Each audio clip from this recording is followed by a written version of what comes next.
thought would benefit from a summer school program. Most of those kids are not the kids that had the most significant needs because it's going to take more than just a 3-week program to Mm-hmm. address their needs.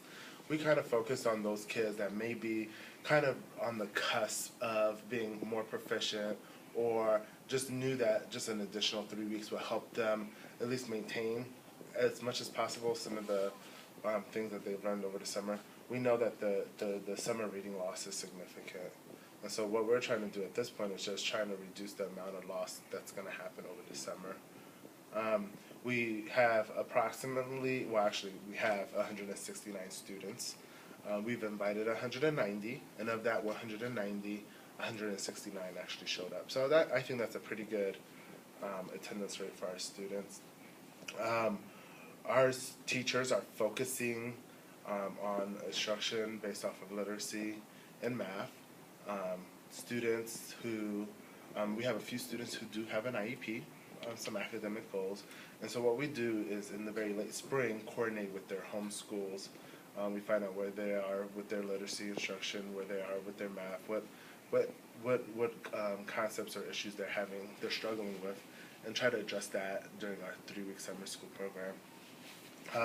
We also are fortunate enough to have a really small class ratio, so it's about 1 teacher to about 10 to 12 students, and then each teacher has either 1 to 2 practicum students from ISU. So this is a partnership that we've also expanded through ISU over the last few summers. So if you go into a classroom now, in some classrooms you'll see 2 to 3 adults, and so we're really providing this intensive level of instruction for our students. When they get here, we want to make sure that we eliminate as many barriers as possible. So we do provide bus transportation for students who ask for it. So out of our 169, about 130 of them ride the school bus to and from school. And then we also provide breakfast and a small snack. So we just want to make sure that kids are being fed, that they are here, and when they're here, they're ready to learn. We also do a career component, which is pretty unique to our program.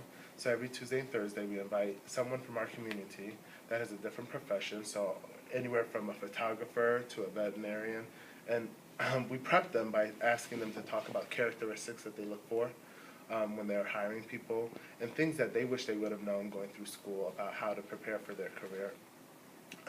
So at least that these kids can start thinking about their careers, because a lot of times they get through high school and they get into college, and there's a lot of kids, they're still lost as to what they want to do with their career. But some of these guys or professionals who come in, they just kind of share their experiences and what led them to where they're at, and what they wish they would have known when they were in school, and most importantly, how school has contributed to the successful professional that they are today. We also have an ESL program here at the summer school. So students that don't speak English as their first language or need additional assistance with English, we have a ESL teacher here that works with them as well. We try to be as comprehensive as possible. We work with students that have an IEP, that are just in regular ed. I mean, we've been very purposeful in the students that we've chosen for our program. Our program is Monday through Thursday. It is a 3-week program.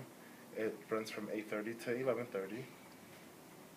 I'm trying to think of anything else that I could. Do you do any sort of exit benchmarking to see how they've improved? Yes. So this year, what we're doing, we know what they came in with in terms of benchmarking. To do benchmarking does take a lot of time. I know. And so to do that would be a little bit unfair, I think, to the students, and we're still trying to figure out how do we evaluate the effectiveness of the program. So what we're doing is we know what their benchmark is, because the last week or two of school, they're being benchmarked. Right. And so then what we're trying to do is do what we call a comparison group. So those students who did come to summer school, in the fall they'll be benchmarked again.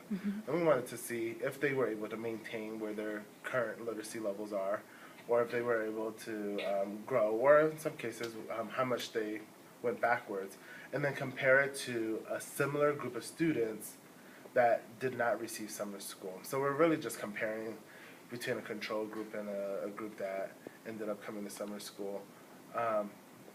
It would just take too much time instructionally with the limited time that we have here.